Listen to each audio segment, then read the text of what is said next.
All right, so for the people who are here, I'm going to start this a little bit differently, and so just humor me.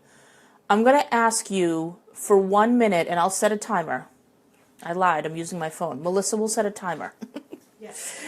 I want to do mirror work for 1 minute at the top of this.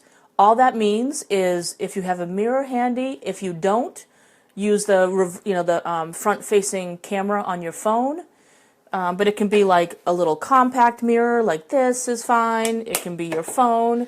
I have this handy guy right here that is attached to my wall because this is where I do makeup and stuff. So, because we're going to be talking about regrets tonight, and really just because it's a good practice to do, I want you to, for 1 minute, to do mirror work. And again, that means you're going to look into the mirror. I'm going to turn this, you can see my mirror. So you're going to look into the mirror directly into your eyes. So again, whether you're using your forward-facing camera on your phone, a little compact mirror, a bigger mirror, whatever it is, find some way to look at yourself. And I want you to look at yourself and really focus on looking into your eyes. Like, focus on the pupils of your eyes. And inevitably what will happen is at first you'll look for things on your face to critique and criticize and, you know, God, where did that wrinkle come from? Or God, whatever. But if you bring the focus right back to the pupils in your eyes and you look in them for a minute, you will feel a sense of self-compassion. Like your body's energy will just soften a little bit. So we're all going to do it right now. So for those of you who just joined, grab a mirror, grab your forward-facing camera on your phone or your iPad, or turn on FaceTime on your laptop, whatever you need to do to have something that allows you to look directly at yourself. So Melissa's going to set a timer for 1 minute. It will feel like an eternity for some. It'll fly by for others. But we're going to be quiet, and we're just going to look into our own eyes for 1 minute. Ready? Okay, ready, set, go.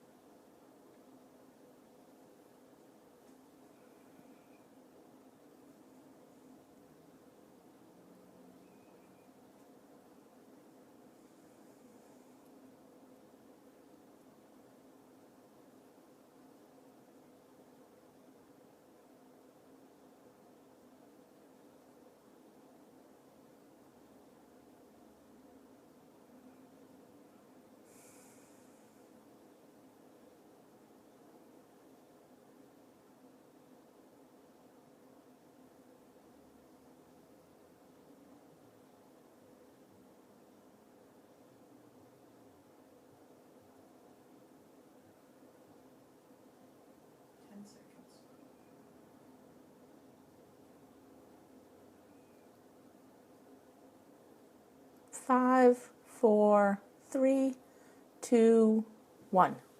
Okay, that was a minute. Hey Joe, hey Celine. You probably joined going, what the hell is going on? Why is nobody talking and why is Carrie just staring into a mirror? So that was 1 minute of mirror work. It can feel really silly and weird and foolish to do.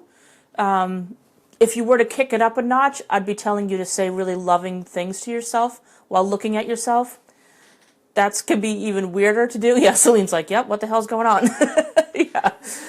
So, Celine, we just did something called mirror work where, for anyone else who joined while I was staring off in the distance, we spent a minute looking at ourselves directly in the eyes. It sounds silly, but I find that it gets you not only centered and grounded, but it also just brings about self-compassion.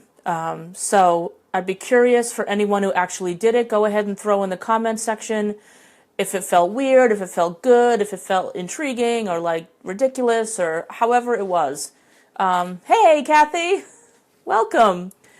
So yeah, go ahead and let me know what you thought about the mirror work. We might do that every now and then on Monday nights because it's really interesting. And actually, after this video is published, I'll put a link in the comment section to some more information about it. It's Louise Hay's mirror work.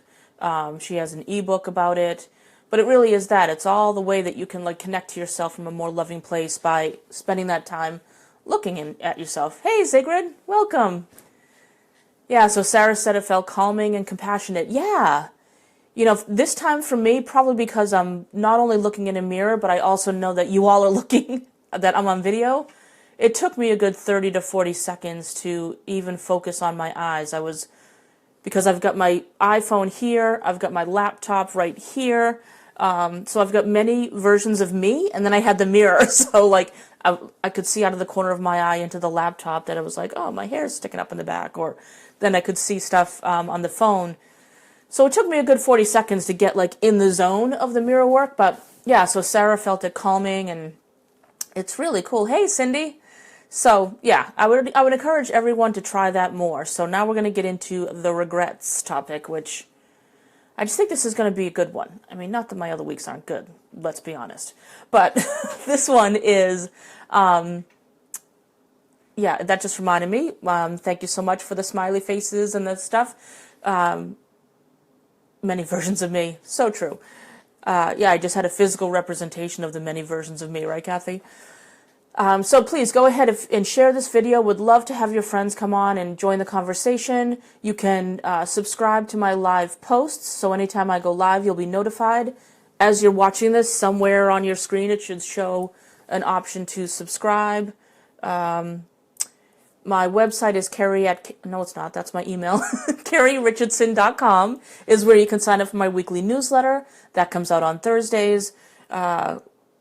So I think that's all the housekeeping stuff. Yeah, so great.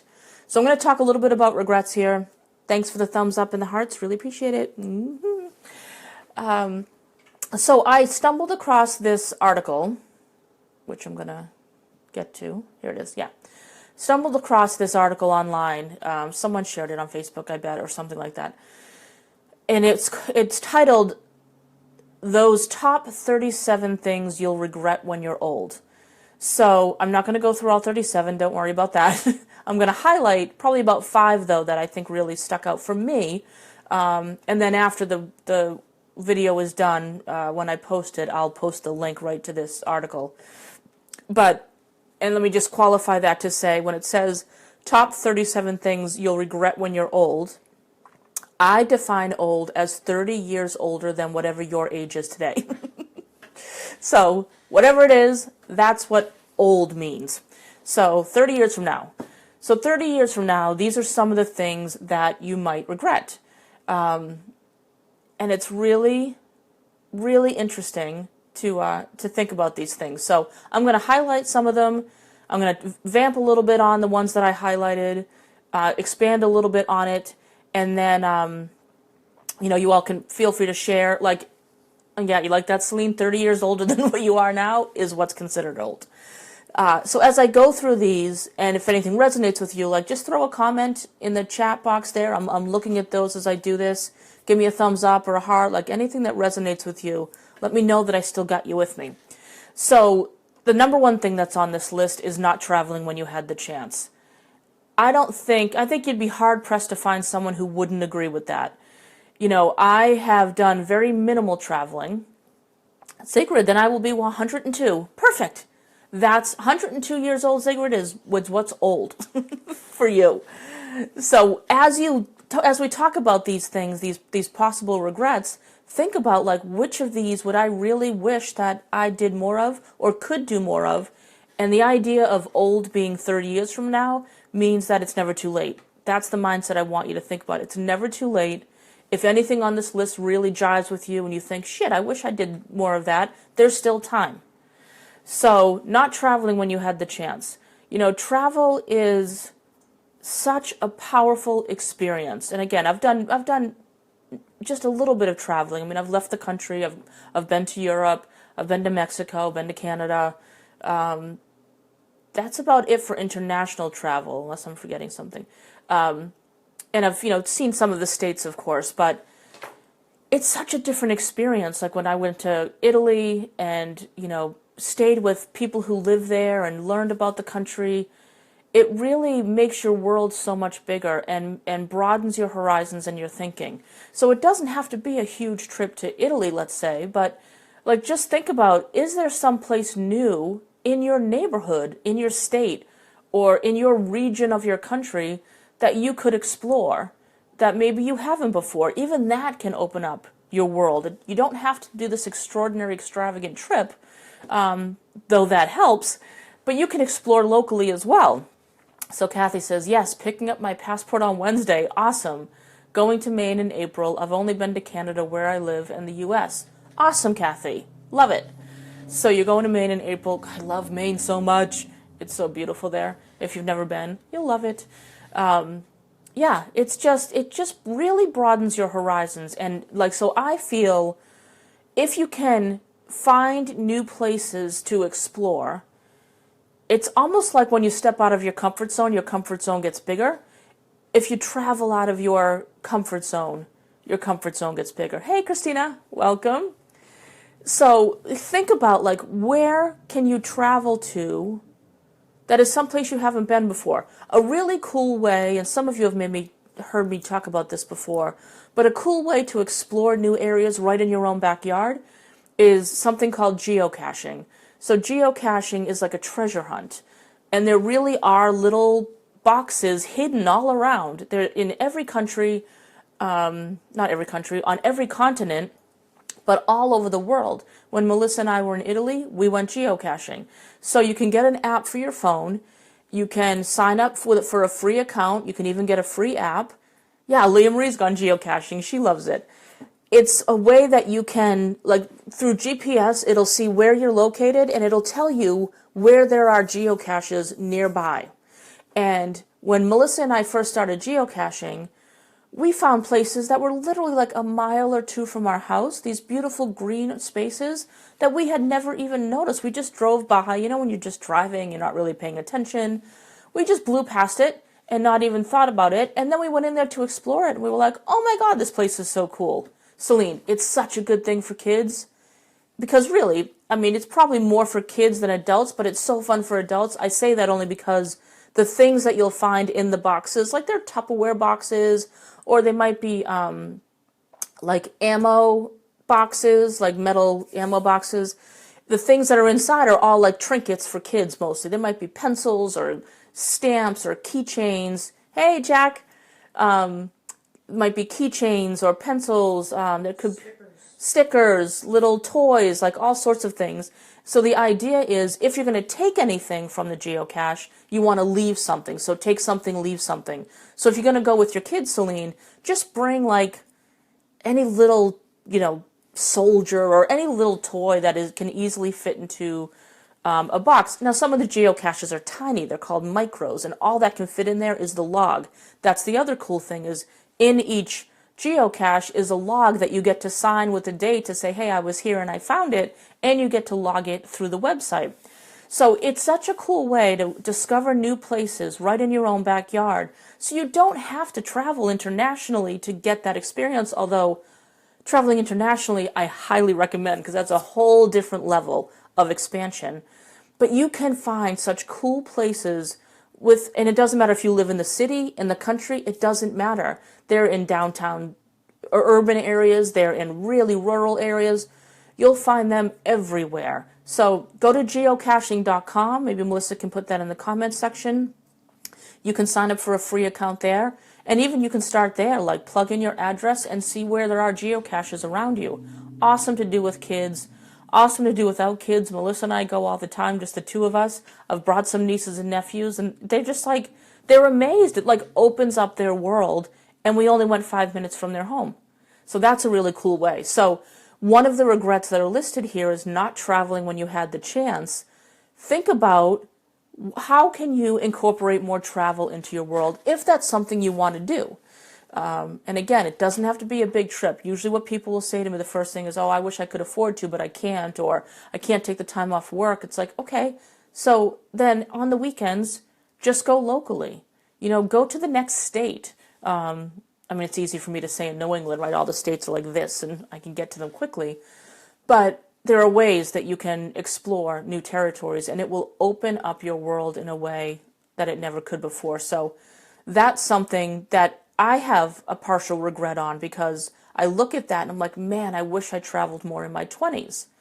Now, fortunately, the life I've chosen, having my own business and not having children, allows me the freedom and flexibility that a lot of people don't have. or feel that they don't have. You can do it with that as well. But so I can still fulfill my travel bug, but really anyone can. The only limitations that you have is your thinking.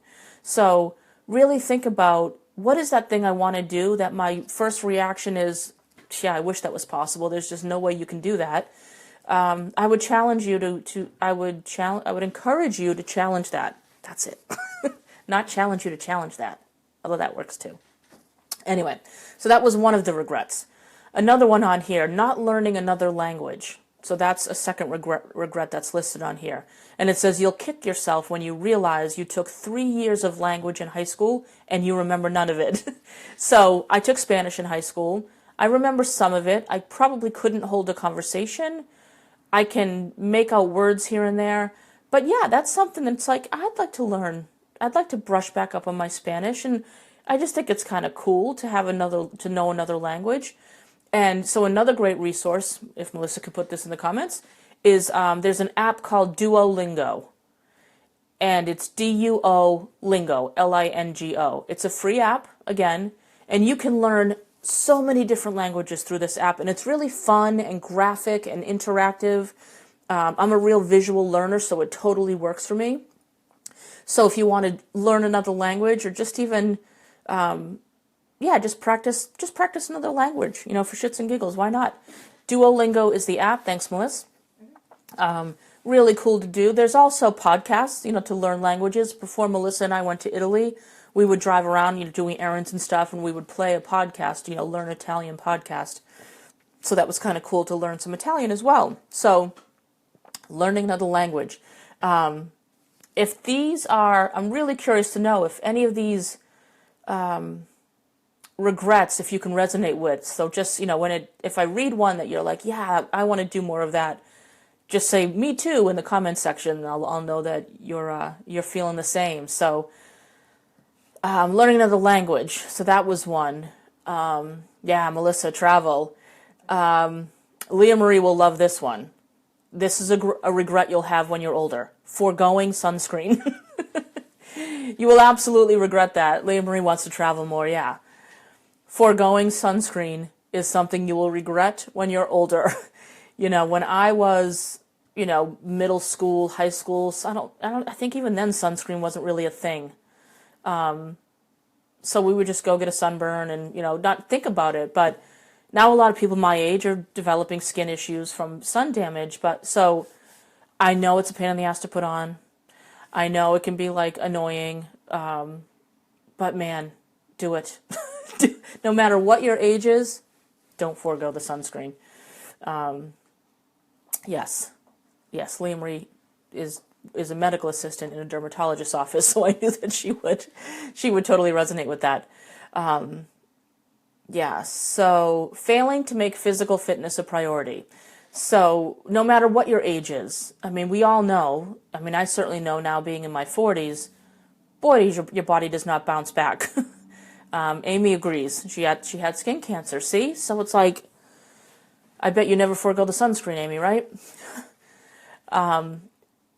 Failing to make physical fitness a priority is something that at any age, if you fail to do that, boy, will you feel it in your body. Achy joints, or just exhausted all the time and just feeling like crap. So, thinking about 30 years from now, right? Because my definition of old is 30 years older than whatever you are right now.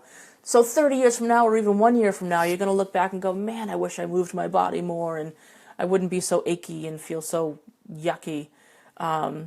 Kathy, 60 SPF plus. I burn like crazy. Me too. Look at this Irish skin. Yeah. I need sunblock and I need to reapply and reapply. It's a pain in the ass, but it's worth it. Amy just walked in from the gym. Yay, Amy! Good God, I just canceled my gym membership. Terrible. I just wasn't going. And now that the weather's nice, I prefer to move my body outside. I got dressed for a walk today. How cool was that? I didn't go, but I got dressed. It's a step in the right direction. Anyway, let's see. I'm scrolling past some that... Yeah, not realizing how beautiful you are. That's another one. that we spend so much of our time. That was part of my impetus to do the mirror work at the top of the chat here. We spend so much of our time criticizing ourselves and, oh, once I'm thinner, or once I, get this done to myself, or there's all this like once I crap. And you don't realize, that you're perfect and beautiful just as you are. And that's why I love that mirror work. It's a nice reminder to connect compassionately with yourself, instead of beating yourself up so much. Yeah, for Kathy, mirror work has helped. It really helps, Hey, Kim, welcome. Thanks. So like really think about, anytime you find yourself, oh, sorry, Cindy, download the 30-day plank app. Great results, core and arms. Oh my gosh. Oh, I used to be able to plank so good, Cindy. I got to get back to it. All right. Man, I'll give it a shot. Is that true? I don't want to lie. I won't give it a shot right now. I'm going to be honest with you, but I will. I will at some point. Yes, planking is so good. It's hard, but I imagine the 30-day challenge, right, Cindy, is probably starts you with maybe 10 seconds or 20 seconds and works your way up. So yeah, 30-day plank app is something Cindy recommends. I'm going to get back to that. That again, because I know that even if I plank for 10 seconds, let's say, or go for a 10-minute, 15-minute walk, I will be more easily able to remember how beautiful I am. When you don't do things that care for yourself, then it's really easy to talk nasty to yourself. And it's like, what comes first, the chicken or the egg, right? If you talk nicely to yourself and encouragingly and compassionately, you're more apt to treat yourself better. And by that I mean, the nicer you are to yourself, the more apt you are to try the plank challenge or choose better foods. And just like when you choose better foods or try a plank challenge or go for a walk or whatever, you're going to feel better about yourself, so you're going to talk nicer about yourself. So it's like they really go hand in hand. So that's why I love the mirror work. So if you can take 1 minute a day and look in that mirror and just, you can either say it, Louise Hay would say to say, like, I love you, Carrie, I really love you. If that feels ridiculous, then just stare in your eyes with compassion. Then when, you'll start to love yourself more and you'll treat yourself better. So don't stop waiting to realize how beautiful you are. Another regret on this list is being afraid to say I love you. It says here, when you're old, you won't care if your love wasn't returned, only that you made it known how you felt. We know with all the craziness in the world right now that the world really does need love. So, if you are, let's say you come from a family who doesn't typically say I love you, break the mold, rattle the cage, shock some people, and, tell your parents or a sibling or your child, I love you. I just wanted to let you know I was thinking about you and I really love you. Yes, it's going to feel awkward, especially if you come from a place where that's not something that was said, or if that's going to be really new and different for your family. But you're both going to feel so great afterwards. So don't be afraid to say I love you. It is super healing. I'm going to skip that. Dun, dun, dun, dun, dun. I'm just buzzing through some here. Working too much. This is a regret. So working too much, right? I'm sure lots of people can resonate with that, right? Go ahead and click a thumbs up, heart, or say, hell yeah, if working too much is one for you. We are conditioned to believe that we need to work a crazy amount of hours to be successful. And it's just not true, especially with how creative the workforce is right now. Yep, Celine feels it. How crazy, how different the workforce is right now. You can really work in new and different and creative ways. Hey, Linz. So you don't have to work so crazy. Even if you're at a traditional job, let's say, where you're required to work 40 hours a week or whatever, and you tend to work more. There are things you can do. There are conversations you can have with your boss. Hey, Mary. Conversations you can have with your boss. You can talk about maybe taking a half-hour lunch instead of an hour, so you can leave a half hour earlier. There's lots of creative ways that you can get your life back and not wait until you retire. Like this whole like slave, save, and then thrive approach, ugh, it's just so not for me.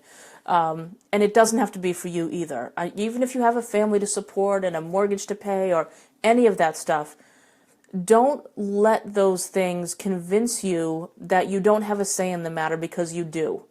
So you can look creatively. If you're working just the 40 hours a week and you really don't have the opportunity to cut that back, think about how much of your time outside of work you're spending thinking about it, ruminating on something, dreading it, commuting to and from work.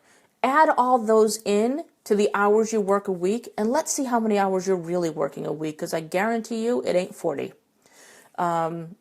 It won't be just with commute time alone. But if you spend 2 hours on Sunday dreading going to work on Monday, tack that on to the hours that you're working. And then you really get this sense of how many hours of your life each week this job is taking up. Even if it's something you really love, I can sometimes get lost working on my business, and I'm like, okay, you know what? I need to take a break. Like, even though I love what I'm doing, I need to step away and get some perspective, right? Yeah, Dee Dee, sure. So the whole idea of slave, save, and thrive. So we slave away at our job. We save what we can in hopes of someday being able to thrive. And by thrive, I mean like really live. You know how, the 2 generations ago or even 1 generation ago would say, oh, I can't wait for retirement because then I will fill in the blank. My thinking is, why wait until then? Let's get creative and find a way for you to have that retirement life, or at least a taste of it, right now. So I like to help people get out of the thinking of slave, save, and thrive. And instead it's like, thrive today. Let's figure this out. I think about a client of mine. He came to me several years ago, and he was a self-proclaimed workaholic, worked a ton, but had this dream of someday working 6 months on, 6 months off of the year. And he thought, I know it can never happen, but that would be my dream. And I said, well, wait a minute, let's explore this. Like, if that's something you've really thought about, let's explore it. So to make a very long story short, after a stretch of time working together, we inched him toward that. We started him, it was his own business too, but we started him with, let's have you take a couple days off every other week. And so that was really difficult, but he took on the challenge. Then it turned into, I want you to take the last week off of each month. And let's look and see how you can coordinate your calendar, your schedule, and your responsibilities to make that happen. Doesn't mean you have to go anywhere. It can be a little staycation or whatever. So then that happened. So now fast forward, and he just finished a year of travel, living, he rented out his flat in London, he owns the flat, so he rented it out for a year. And for that year, couldn't go back there because he had tenants, right? Traveled the world. Spent a month here, a month in France, couple months in Switzerland, Amsterdam, New York City, like all over the place. Now, I know the immediate thinking, oh, it must be nice to have that much money. No, he prioritized his resources by making his dream a priority and went, wait a minute, this is something I really want to do. Instead of immediately poo-pooing it and saying there's no way I can, I'm going to take a look at what would I have to do to make this happen. And through our work together, that's exactly what we did. And he's like, I cannot believe. I wake up every day going, is this for real? And his business was more successful than ever while he was traveling. That's that beautiful universal energy exchange. When you show up and come alive in life, the universe responds to you and sends you more. He would joke and say, oh my God, I just got a big unexpected check in the mail. And I know what what the reason for that is now. It's because I just took a trip.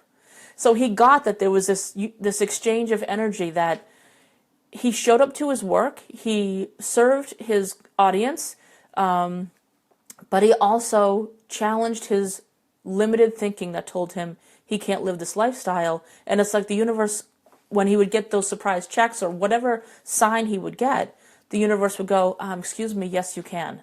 So it's just awesome. So working too much is life is too damn short, man. Like, I know there are bills to pay. Believe me, I know there are bills to pay. I don't have a big fat trust fund. Like, I work to pay my bills. But I'll be damned if I let my work completely encompass me. There's a life I want to live outside of it. So although I love the work that I do, it is still a means to an end. And I don't want that end to only be when I'm retired. I want it to be now. So working too much is a big one for me that I actually help a lot of people to nip that regret in the bud, because we don't want that to happen. Can you feel me? I think y'all can feel me. I know I'm rambling, but go ahead and comment away. Another one on here that stood out for me was, this is like a little bit of a departure from what we were just talking about, but not learning how to cook one awesome meal. I think this is such a good one, right? There's something about like having that specialty dish that you're known for. Like, I think about my family functions when people come and everyone brings a dish. You almost know, it's like, is Karen going to bring her death by chocolate? Everyone has their thing. Is, Shelly or Janice going to make their coffee cake? Is my sister Lisa going to make her brownies? Okay, apparently we like sweets. But who's bringing the chips and dip? What are some of the other signature stuff? I make spinach bars, which people seem to like. Hey, Sarah, thanks. Yeah, death by chocolate. Yeah, I love it. Coffee cake, so good. It's a ridiculous coffee cake recipe, which I will actually share it at some point. So yeah, it's kind of like that. Knowing how to cook one awesome meal. Yeah, Donna's cookies, the chocolate chip cookies. So see, these are my nieces, so they know in my family what the dishes are. But just knowing how to cook that one awesome meal where it's like, if you wanted to have people over for dinner, you have this ace up your sleeve. So it's like, find a recipe. What does Michael make? Michael, my brother-in-law? I'm like, how do you know Michael? Let me make sure that's what you're talking about beforehand. Threw me for a loop. So yeah, like, wouldn't it be so cool? Like, if you're having people over for dinner, it's like, I got this ace up my sleeve. Oh, Kathy said yes. Michael doesn't make anything. Cheryl usually brings whoopie pies, which are so good, from this specialty place near where she lives. So I guess for her family, they represent with the whoopie pies. They're so good. Yeah, so it's like, what is that?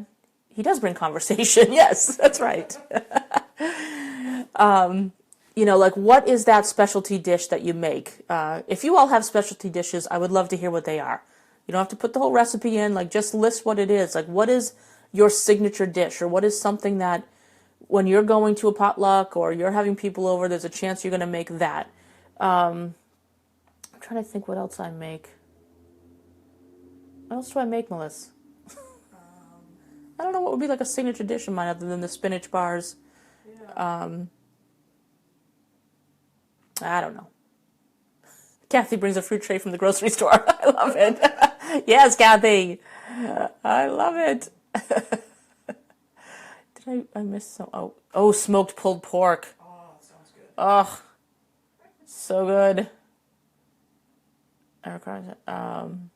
Lasagna. Yum, Raven. Shrimp scampi, Linz. Yeah, Linz. Ooh, chicken parmesan, Sarah. That is one of my favorites. Kathy, margaritas. Yes. Kathy makes the best margaritas. I've had them. So good. Rosemary chicken with carrots, potatoes, and celery all in one dish. Oof. I love this. You guys, I just ate dinner and you're making me hungry. What did Zigrid say? Yeah, Zigrid, you got to do it. Goulash I got. What is that? Spetzel. Finfurly? The translation says Finfurly. Whatever that is, Zigrid. Holly says lemon bars. Yes, love it. This is also good.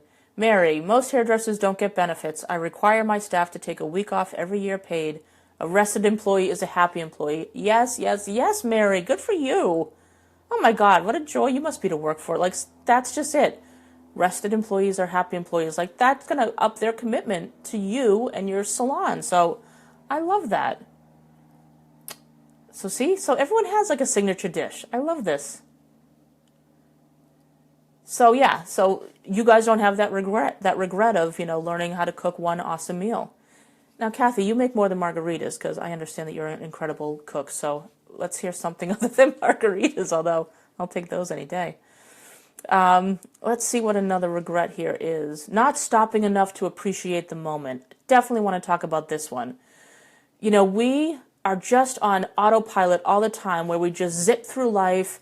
We don't pause to really take in the moment. So for instance, if some of you go geocaching now based off my suggestion, make sure you're stopping to look around where you're exploring. Like, stop and look, and if you hear a bird chirping, try to look up and find it, or look at the sunshine, or any of the scenery around you. Like, just stop and take a look around, and like even if you have to consciously challenge yourself to notice three new things, it's a way to just really be in the moment.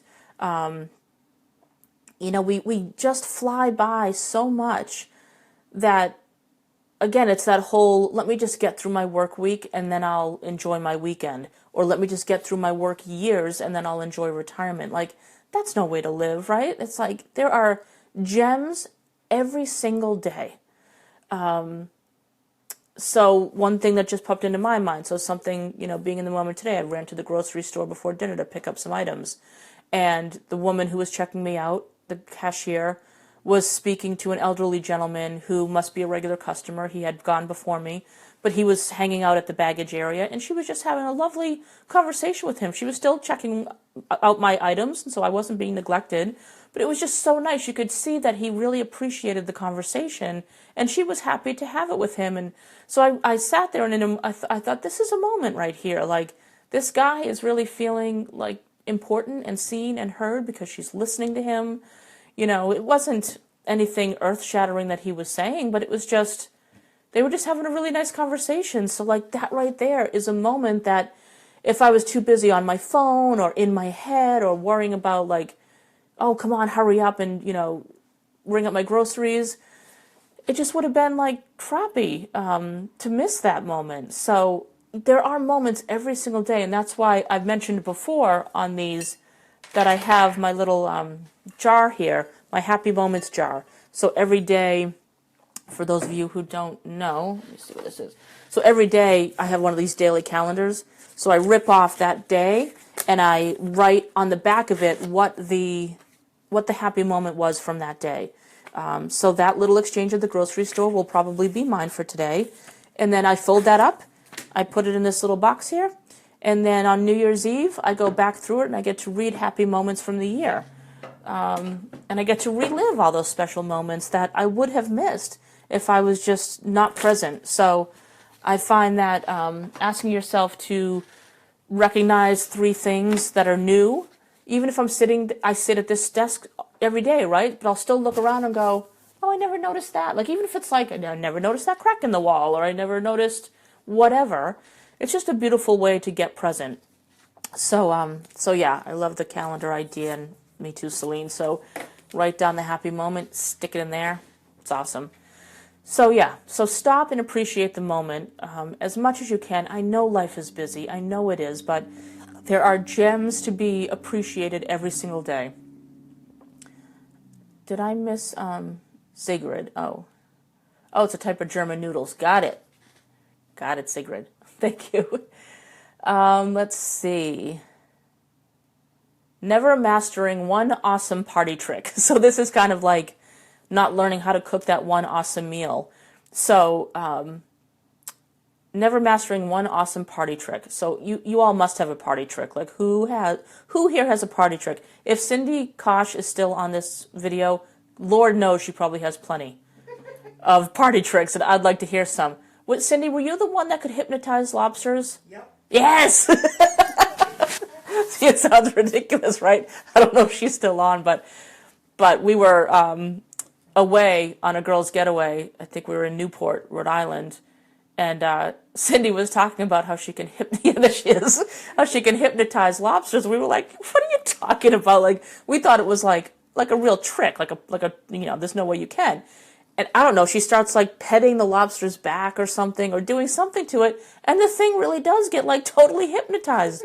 Cindy, I don't know if I'm just still falling for a trick, or if you really like did that to the lobster, but I'm still convinced that she totally got this lobster to zone out. I don't know if that's maybe what chefs do before they boil the poor things, but if I didn't see it with my own eyes, I wouldn't have believed it. I don't know how she could have fixed it so the lobster looked hypnotized, but yeah, it was the booze. All right, maybe I was a little tipsy. Or she gave booze to the lobster. Is that what you mean? So Kathy says, shaking my head no about being able to do a party trick. Yeah, Dubba was the fisherman who brought the lobster. Yeah, it was like a 9-pound lobster or something crazy, right, Cindy? And he wanted to give it to Cindy as a gift, and and of course I took it from Cindy and put it back in the ocean, which people were not happy about, but we had to get him back to his family. So, who else has a party trick? Kathy says no. I'm trying to think if I have a party trick. Melissa and I actually were just talking yesterday. I don't have any around here. Did anyone used to you do this and then you put like a stack of coins on your arm and then you try to catch the coins? This is going to be ridiculous, but that would be a party trick. So you can start with just like a quarter, but then you can go to like a stack of coins and then you try to catch them before they drop. So, Kathy, there's a party trick you can try. Celine can fix hiccups. Ooh. Do tell Celine. Kathy, smart girl. More than 1 to 2 pounds is too tough. Smaller ones are more delicious. Okay. Thanks, Kathy. I was just trying to save his life. So Celine can fix hiccups. All right. Melissa, do you have a party trick? Think about it. That's Celine's trick. Okay, so she fixes hiccups. So yeah, just thinking what is that thing that you can pull out at a party that just cracks people up, or people are wowed by, whatever it is. All right, so we'll go past that one because it's kind of funny though. Letting yourself be defined by cultural expectations. This is a regret. Don't do it. It's so hard, right, to break the social norm, to really carve your own path, blaze your own trail. It's really hard. I can pull out Dean. He always makes people laugh. That's Cindy's husband, and yes, he does always make people laugh. But letting yourself be defined by cultural expectations, don't let people tell you, oh, hey, we don't do that. Believe me, as someone who's building a tiny house, I'm being questioned almost on a daily basis. Oh, you're nuts. Oh, I'd kill my spouse. Oh, I can never do that. Ooh, I can never live that small. What are you thinking? You sure this is something you really want to do? I get a barrage of naysayers or doubters who want to tell me that that's not the definition of success in our culture. And I'm like, well, really, for me, it is, because it equals travel. Really, yeah, Sarah gets that. Yes to cultural expectations. So if you want to do something and you find yourself not doing it based on what people might think, I challenge you to give it a go. Dip your toe in the water. Everyone's got their own way to live. So I'm not saying it's easy. It is not easy to, break free from the tribe or to individuate in that way. But if it's something you really want to do, it's worth it. And I'm just going to pull out maybe one more from this list. And then, like I said, I'll post the whole list so you guys can read it at your leisure. Let's see. Worrying too much. I'll end with that one. So the regrets of worrying too much. It takes a special kind of person who can not worry about something that's not within their control. My brother-in-law Mark is a great example of that. He has this uncanny ability. It's just who he is. He doesn't understand the idea of borrowing worry and how so many people worry. Cindy needs to work on that. Sounds like Leah Marie does too. How we worry about things that are just not in our control. It's just, why bother? Like, why stress it?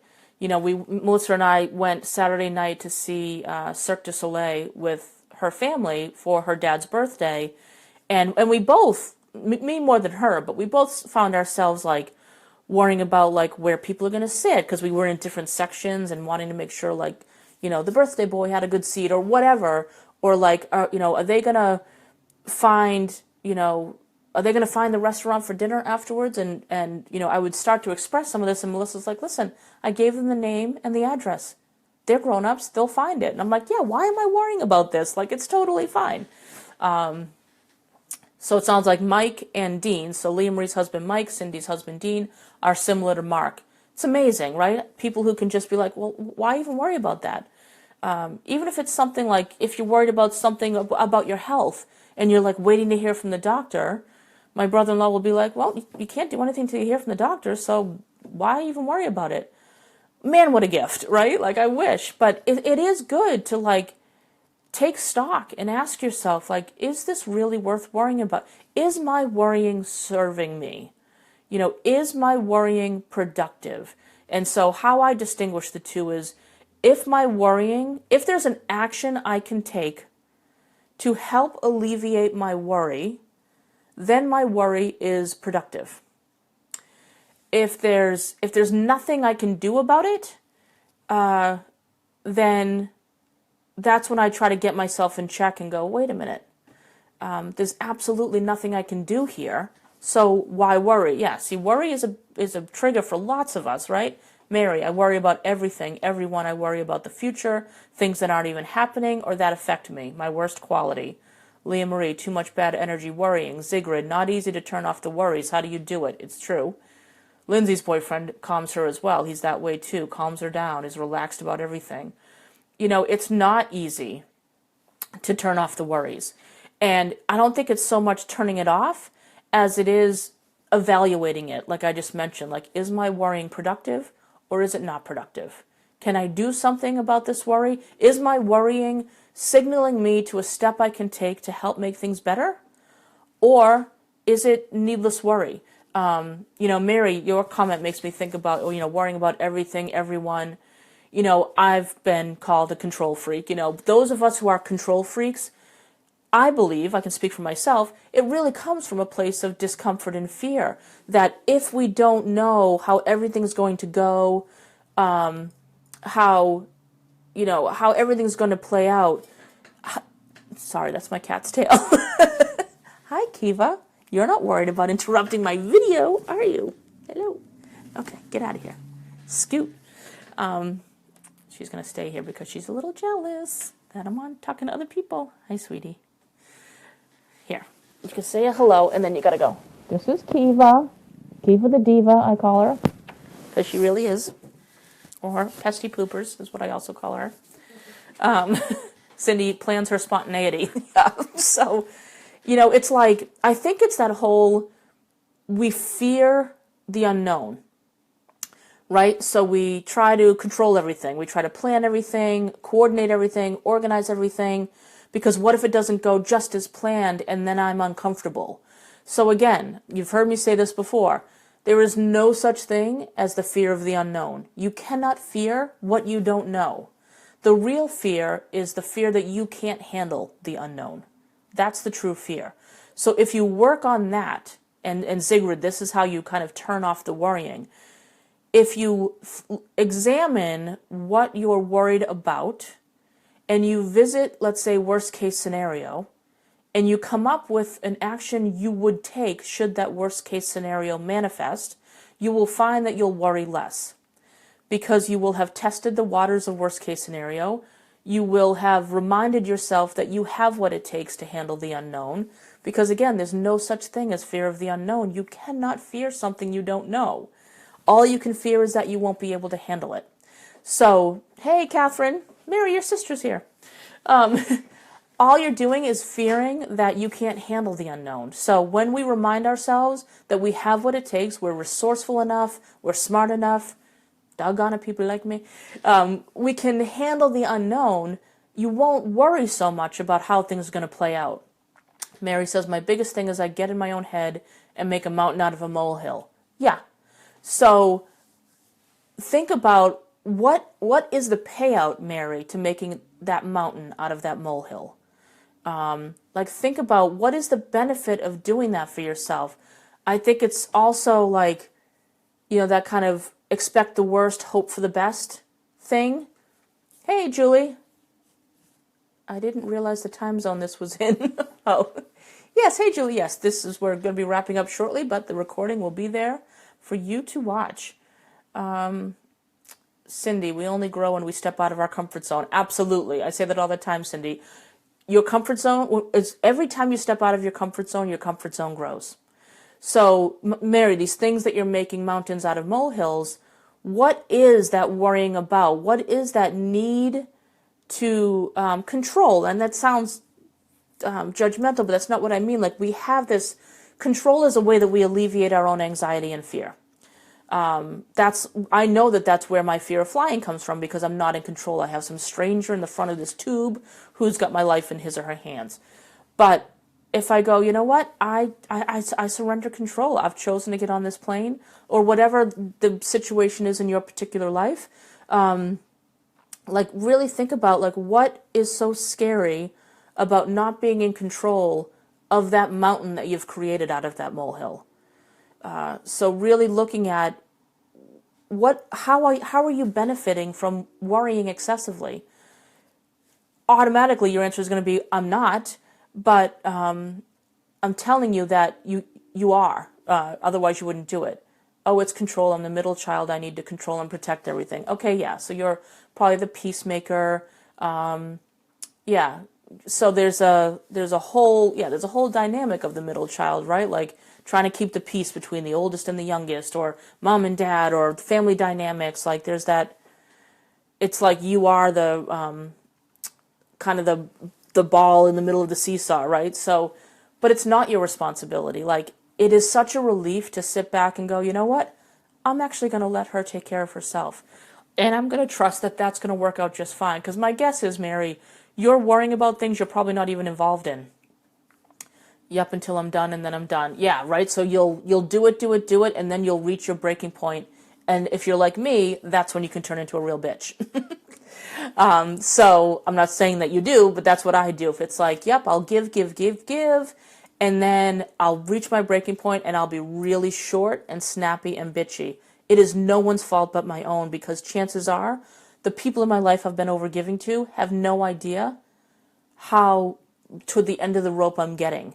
And they have no idea that I'm overgiving, because I've taught them, hey, I love to overgive. Please ask me for more things. Kathy, something that helped me recently is Cheryl sharing the book with me. Yeah, Growing Yourself Back Up by John Lee. It's a great little book. Really, yeah, I recommend that book as well. I think, yeah. Growing Yourself Back Up by John Lee is a great book about being able to recognize when you're in your younger self in certain situations, and when you're in a regressed state, and how to get yourself back into your adult body. It's like it's just a different way of saying, like, I'll talk to clients who are feeling really nervous about going into a job interview. I'd say, I'd say to them, let's make sure we're not having the 5-year-old go into the job interview. When you're feeling excessive emotion, fear, sadness, joy, it's that younger part of you who is your feeling center. And so he or she is going to be the one feeling those things. So if you're feeling really scared about something, it's your younger self who's running the show. We need to get you back in the driver's seat. And that's why I like that whole idea of reminding yourself, like, nope, one step at a time. I can do this. We're good. Kathy, so true. They don't know that we're overgiving because we do it so willingly until we snap and can't give anymore. Yeah. And then people are like, Jesus. For lack of a better expression, like, who pissed in her Cheerios? Like, what? Why is she so upset? They had no idea that you were reaching the end of your rope. So it's hard when we hold people to expectations that they don't even know about, and then we get pissed when they don't meet them. Right? Tricky relationship dynamic. So, yeah. So working on the over-worrying, like, just stop and ask yourself, anytime you're worrying, is this productive or not? And if it's productive, that means that there's something you can do about it. It's like when I talk to people who say, I went to the job interview. I think I did a good job. I'm just waiting to hear from them. I've sent my thank you note. But I'm really worried, like, when am I going to hear from them? Should I contact them? It's like, no, you've done everything you can. Now just sit back and be in the discomfort. You've done everything you can. So yeah. Whew, I went long tonight. It's 8:30. Holy moly. Thanks for sticking with me, guys. I knew I was going to love the topic, though. Regrets, because it's never too late or early to do things differently in your life. So the takeaway I want you to have from this is think about something in your life that you would like to change, or you would like to enhance or tweak, or like this big, scary, audacious goal that you'd like to go after that you think there's no way I could possibly do that. And think about, you know what, I'm going to check out that theory that I can't do this by coming up with one small step to move toward it. Like, how can I mix things up a bit?